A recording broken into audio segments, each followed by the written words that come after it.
and this is Mlc Tv News Hour, reaching you live from Lokoja, the state capital of Kogi State. I am Mono Balagubo. Thanks for joining us. The headlines. BUHARI vows to make Nigeria leading sugar producer, approves $73 million and 10,000 hectares of land. Kogi State pledges commitment to infrastructural development. Christian Association of Nigeria visits Governor BUNI at Christmas, commends him for support. And NAFDAC warns Nigerians against use of performance-enhancing drugs. And now the news in full. President Muhammadu Buhari commenced the week on the review with the inauguration of $73 million intervention fund for irrigation to boost the sugar backward integration program aimed at making Nigeria a leading sugar producing country in Africa. An agreement between the federal government and the operators of the sugar backward integration program was also signed on December 21, 2021 at the Presidential Villa in Abuja. Speaking at the event, the Minister of Industry, Trade and Investment, Niyi Adebayo, who represented President Buhari, said, "I represented the President at the formal commissioning of the presidential project on irrigation infrastructure. The goal is to support the development of irrigation infrastructure on 10,000 hectares of sugar plantations located in 6 cities in Numan, Adamawa State, Somti, Niger State, Lafiagi in Kwara, Basita, Kwara, as well as in Toto and Tunga, both in Nasarawa State."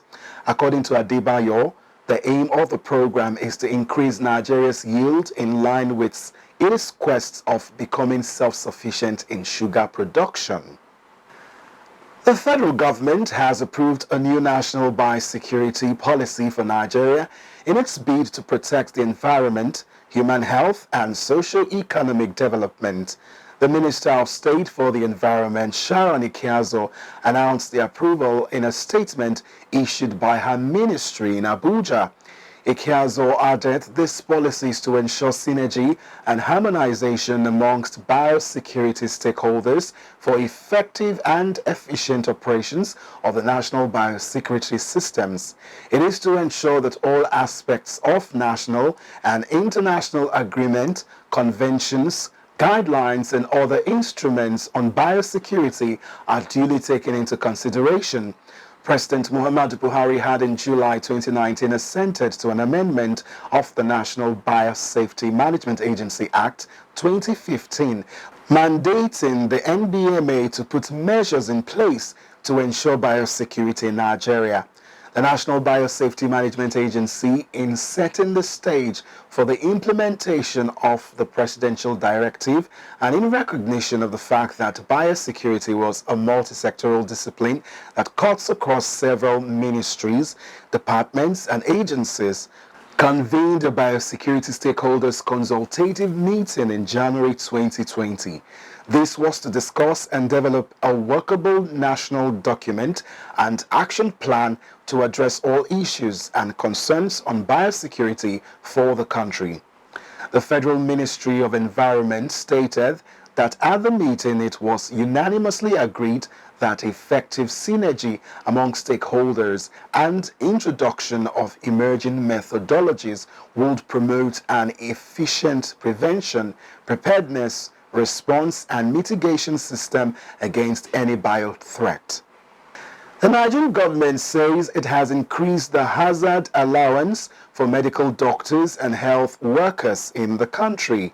The increased allowance for doctors was from 5,000 naira to 32,000 naira and 40,000 naira, while older health workers like nurses, laboratory workers had theirs between 15,000 and 34,000.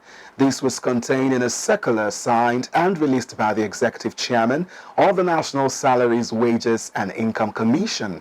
The circular read, concerning the review of the hazard allowance applicable to health workers in the services of the federal hospitals, medical centers and clinics in ministries, departments and agencies. The hazard allowance was reviewed to a flat rate that ranges from 5,000 naira to 15,000 naira and 34,000 naira for health workers, while doctors had theirs reviewed from 5,000 to between 32 and 40,000 naira. Meanwhile, the Nigerian Association of Resident Doctors rejected the newly revised hazard pay. The association's position, which was contained in a statement jointly signed by the national president, Godiya Ishaha, Secretary General Suleiman Ismail, and Social Secretary Alfa Yusuf, argued that the said new allowance is not a reflection of the true collective bargaining agreement CBA entered with the government. However, the association said members were dissatisfied with the decision, hence called on the federal government to review the rate to prevent further negotiations in the future. The doctors therefore urged the federal government to implement what they described as the agreed hazard allowance rates to avoid another lengthy negotiation process in the future. Kogi State government has reaffirmed its commitment to the provision of basic amenities in communities across the state. The state deputy governor, Edward Onoja, stated this after his conferment with the chieftaincy title of Soludero of Kiri Kingdom in Atupa, Kiri, Kababunu local government area of the state, represented by the former Commissioner for Agriculture, K.D. Olorutoba. Onoja said that the state government devoted resources to infrastructural development of rural areas in states in the outgoing year and will do more in the coming year. According to him, Governor Yaya Bello-led administration is determined to bequeath a lasting legacies of development in the state. He promised his continued support to Kiri Kingdom and appreciated the Olukiri of Kiri, Oba Olujem Kiri, and his Council of Chiefs for finding him worthy of the chieftaincy title as Soludero of Kiri Kingdom. The Christian Association of Nigeria CAN Yobe State Council paid a courtesy visit on the state governor, Mai Malabuni. The association commended the governor for the goodwill extended to the Christian faithful during the Christmas season. The association appreciated Yobe State government for its all-inclusive policy of giving sense of belonging to everyone in the state. Governor Buni assured them of equal treatment at all times, urging them to continue praying for the full return of peace to the state and the country. It will be recalled that state government supported members of the association with food items, cows and cash to celebrate the Christmas. The National Agency for Food and Drug Administration and Control, NAFDAC, has urged Nigerian men to desist from using performance-enhancing drugs. This is contained in a statement for the Christmas and New Year goodwill message to Nigerians by the Director General of NAFDAC, Professor Moji Adeyeye. In a statement which was released to pressmen by the agency's resident media consultant, Olusayo Akintola, Adeyeye decried the preponderance of performance-enhancing drugs, otherwise known as manpower, in the local parlance in the Nigerian market. According to Adeyeye, most of the performance-enhancing drugs are not registered with NAFDAC, and that some of them were smuggled into the country. Many men have died using such drugs, and their relatives would blame their death on some imaginary witches in the village. Some of the producers of those drugs will claim they have no side effect. She said that most human beings have the need for intimacy and for a healthy sexual life, and this determines their overall well-being. She said that many people are ignorant of the possible damage the misuse of aphrodisiacs or the use of unregistered drugs could cause. You are still watching Mlc TV. We'll take a short break, and when we come back, the news continues shortly.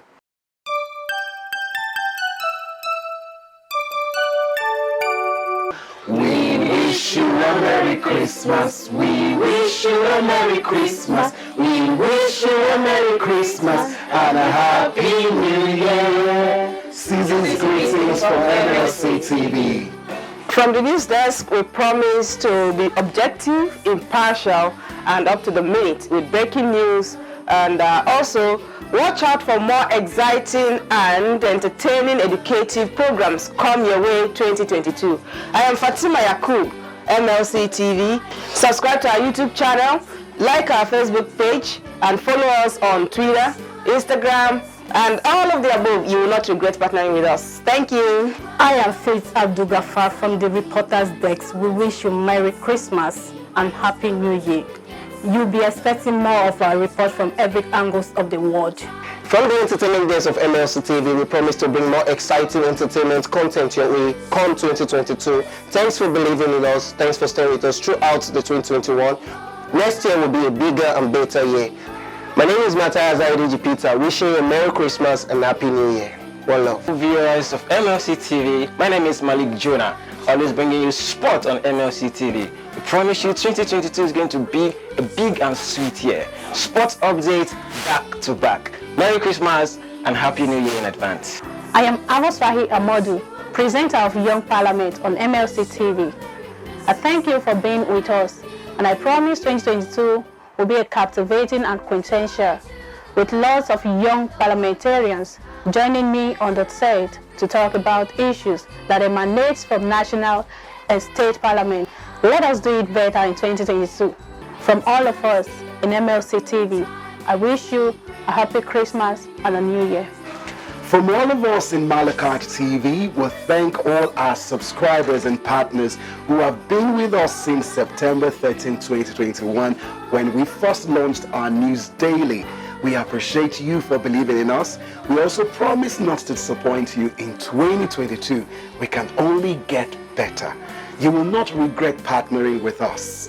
We urge millions of people to subscribe to our YouTube channel, Mlc TV, and to like our Facebook page, Mlc TV, to do business even better. We are Mlc TV, reaching everywhere, informing everyone. Merry Christmas and New Year in advance from all of us. One love.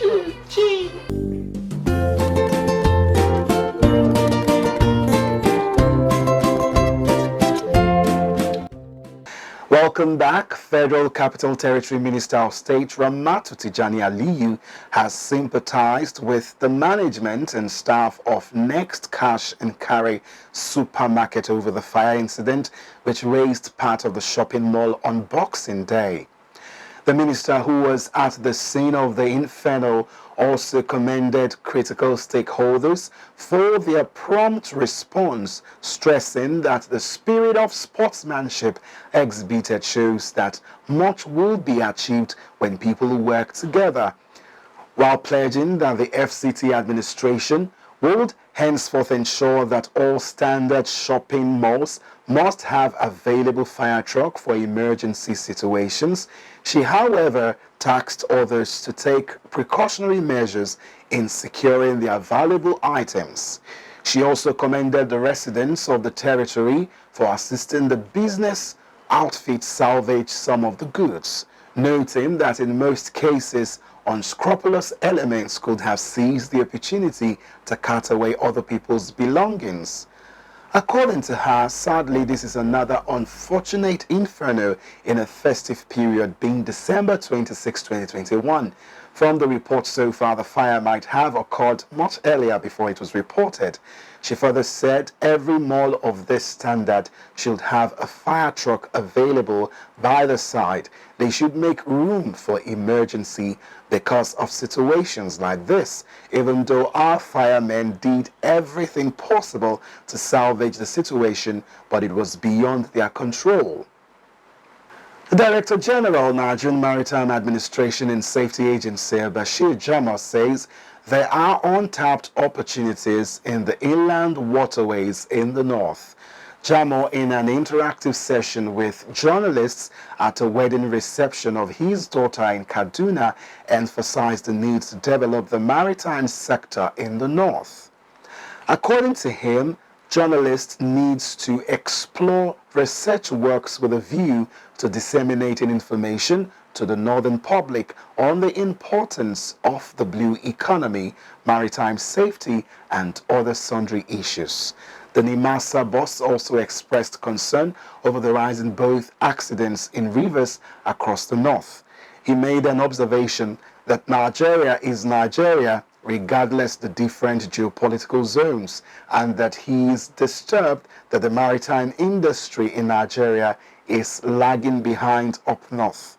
Jamos said in Egypt it is an artificial lake they use, but River Kaduna is a natural river, and if only it is dredged, Nigerians will make better use of it. Said it is as good as a sea. He said whatever resources you can have in Nigerian sea, you can have it in Egypt. The maritime assets you can have in a sea, you also have it here. He wondered why all these years government never tried to look at the River Kaduna beyond what the River Kaduna should provide. Jamo advised these deposited wealth should be seen so the water transportation in the north using the River Kaduna can be utilized for the inhabitants that can use it around that area. Representative of Kwara Central in the Nigerian Youth Parliament NYP 5th Assembly, Ibrahim Abdulatif, has called on the leadership of the major political parties in Nigeria to slash the fees for their nomination forms ahead of the 2023 elections to strengthen democracy and foster inclusion. In the 2019 elections, the gubernatorial expression of interest form of the APC attracted 2.5 million naira, while the nomination form went for 20 million. Both categories attracted 1 million naira and 20 million naira respectively in the PDP. Reports also show that PDP charged 2 million naira for expression of interest and 10 million for nomination forms for the office of president. 3.5 million naira for Senate, 2.5 million naira for House of Representatives, and 600,000 naira for the House of Assembly. The APC charged 5 million for expression of interest and 40 million naira for nomination form for the office of the President, 7 million naira for Senate, 3.5 million naira for the House of Representatives, and 850,000 naira from the House of Assembly. These political parties retained the fees in the recently held Anambra elections and have adopted the same for the elections in 2022. The young parliamentary described Nigeria's democracy as hugely expensive, noting that it encourages corruption, inequality, and alienation of the common people. Ibrahim, who also is an alumnus of African Liberty Fellowship USA, charged young Nigerians to take up the cause with vigor as they did with age reduction bill known as #NotTooYoungToRun in the run to the 2019 elections. The Nigerian police has informed the general public that Uche Nwosu was not kidnapped but was arrested by the police, and Imo State Police Command is aware of the arrest and presently he is in police custody. This is to refute the earlier news that was being making rounds on social media that he was kidnapped by unknown persons/gunmen. The Commissioner of Police, while using this medium to assure the people of the command's commitment in ensuring the safety of life and prosperity this Yuletide season, advised the general public to always shun fake news. Gunmen has abducted Charles Mato, the Sompiam and paramount ruler of Gidiri in Mango local government area of Plateau on Sunday. Ishak Otakwa, media officer of Operation Safe Haven, the military task force maintaining peace in the state, confirmed the abduction. He told journalists in Jos that Mato was kidnapped from his residence at Gindiri. He said troops of the task force had been mobilized to the area to conduct search and rescue. Troops of Operation Hadarin Hadi have traced and arrested injured bandits who fled with gunshot wounds after bombardment at their camp in Benin Magaji local government area of Zamfara State. According to reliable sources, the bandits were arrested at a health facility in Zamfara State where they went from treatment. It was gathered that the bandits were among those who fled airstrikes by a Nigerian military jet in the state on Friday. According to a reliable security source, during the military operations, scores of bandits in the camps of Zaki, Maidaji, and Kachala Dosu and Chala Kariga were killed in Shamashele area of Birom Badment. The source also added that some bandits were injured while scampering for safety against the bombardment security operatives. However, intercepted about 8 injured bandits at a local health facility who had gone to seek medical treatment. The founder and senior pastor of Millennium Christian Ministry, MCM, one of the biggest churches in Lokoja, Kogi State, Ayo Adun, is dead. Adun died on Sunday, 26 December 2021, 5 months after his car rammed into a stationary trailer that had developed fault on the road in Lokoja. The heavy-duty vehicle didn't have any caution sign, and that was why the clergyman's car rammed into it, causing his death months after hospitalization. He battled for his life for 5 months before his death. Heartbroken, wrote his MCM on Facebook. And now on foreign news, Nobel Prize laureate Archbishop Emeritus Desmond Tutu, a towering figure who helped bring an end to apartheid in South Africa, has died in Cape Town. He was 90. His death was announced by South African President Cyril Ramaphosa, who called Tutu a patriot with equal and a leader of principle and pragmatism who gave meaning to the biblical insight that faith without works is dead. Tutu had been hospitalized several times in recent years. The passionate advocate for freedom headed the country's Truth and Reconciliation Commission in the 1990s, a grueling inquiry that investigated crimes during the apartheid era. It was widely seen as a crucial healing step during South Africa's transition from apartheid to democracy. The TRC became a model for similar commissions in other parts of the continent. When Tutu voted for the first time in 1994 in South Africa's first democratic elections, he voiced the unbridled joy of a country emerging from a troubled past. Tutu then turned to the priesthood and was ordained as a priest in the Anglican Church in 1961. 15 years later, he became the first black dean of Johannesburg and committed publicly to the fight against apartheid. President Cyril Ramaphosa expresses on behalf of all South Africans his profound sadness at the passing on of Archbishop Emeritus Desmond Mpilo Tutu. Archbishop Tutu, the last surviving South African laureate of the Nobel Peace Prize, President Ramaphosa expresses his heartfelt condolences to Mam Leah Tutu, the Tutu family, the board and staff of the Desmond and Leah Tutu Legacy Foundation, the elders and Nobel laureate group, and friends, comrades, and associates nationally and globally of the iconic spiritual leader, anti-apartheid activist, and global human rights campaigner. President Ramaphosa said, "The passing of Archbishop Emeritus Desmond Tutu is another chapter of bereavement in our nation's farewell to a generation of outstanding South Africans who have bequeathed us a liberated South Africa." Desmond Tutu was a patriot without equal, a leader of principle and pragmatism who gave meaning to the biblical insight that faith without works is dead. A man of extraordinary intellect, integrity, and invisibility against the forces of apartheid, he was also tender and vulnerable in his compassion for those who had suffered oppression, injustice, and violence under apartheid and oppressed and downtrodden people all around the world. He said, "We pray that Archbishop Tutu's soul will rest in peace, but that his spirit will stand sentry over the future of our nation." The Taliban have said Afghan women seeking to travel long distances by road should be offered transport only if accompanied by a male relative.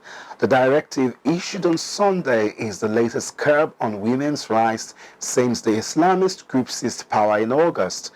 The majority of secondary schools remain shut for girls, while most women have been banned from working. Campaign group Human Rights Watch said the new restriction moved further towards making women prisoners. Heather Barrister, the group's associate director of women's rights, told the AFP news agency. The other shots of opportunities for women to be able to move about freely, also be able to flee if they are facing violence in the home. The latest directive issued by the Taliban's Ministry of Promotion of Virtue and Prevention of Vice said women traveling for more than 45 miles should be accompanied by a close male family member. The document calls on vehicle owners to refuse rights to women not wearing Islamic head or face coverings. Although it does not say which type of covering to use, most Afghan women already wear the headscarves. It also bans the playing of music in vehicles since taking power following the departure of U.S. and allied forces. The Taliban have told most female workers to stay at home, while secondary schools are open only to boys and male teachers. The Taliban says the restrictions are temporary and only in place to ensure all workplaces and learning environments are safe for women and girls. During their previous rule in the 1990s, women were barred from education and the workplace. Last month, the group banned women from appearing in television, dramas, and ordered female journalists and presenters to wear headscarves on screen. Donor nations have told the Taliban they must respect women's rights before financial aid is restored. The country faces a deep humanitarian and economic crisis made worse by the removal of international support after the group seized power. Now for sports news, let's join Jonah Malik for updates.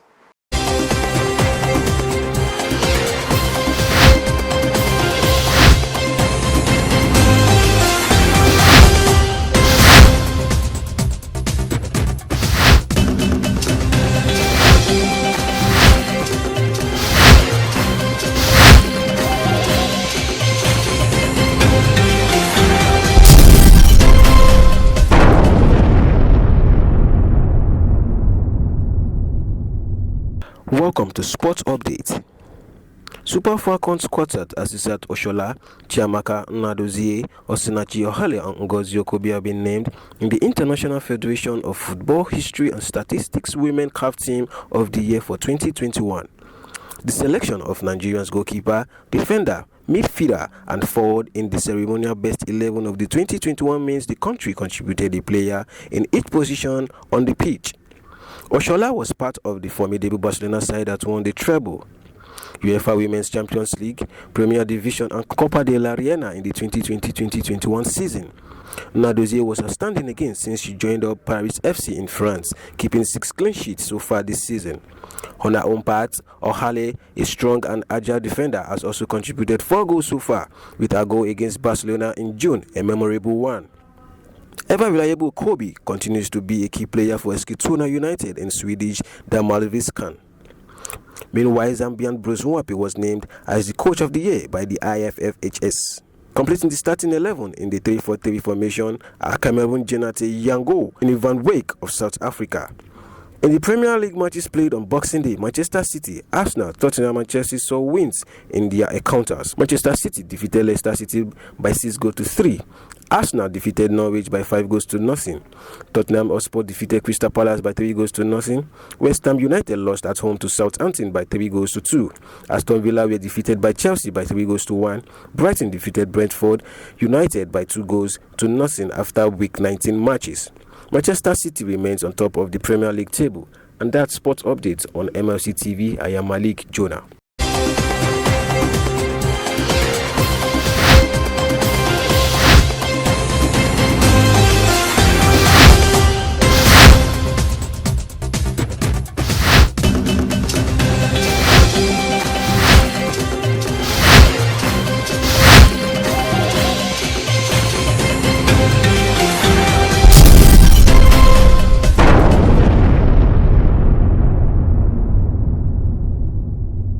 And in entertainment, Matthias Ayodeji is on standby.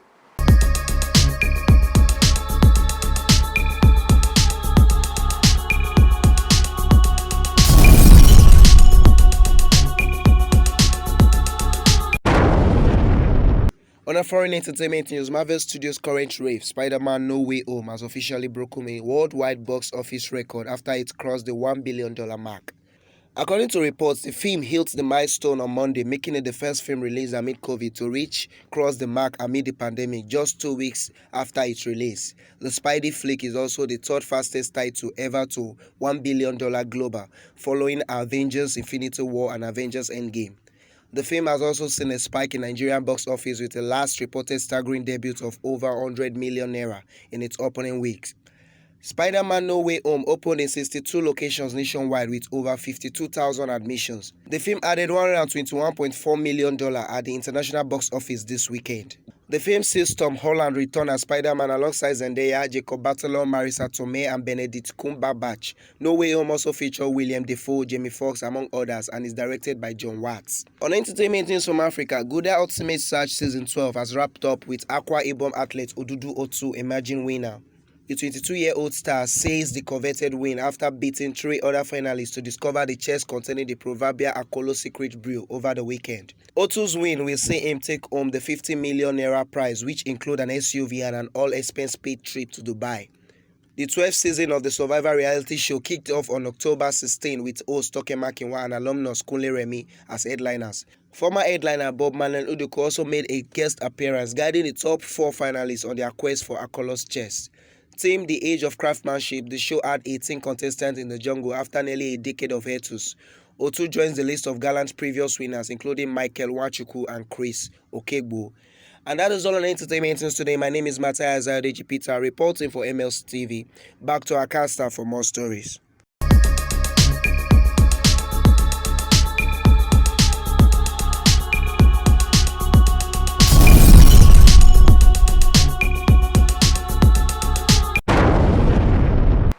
Thank you both for your updates on sports and entertainment.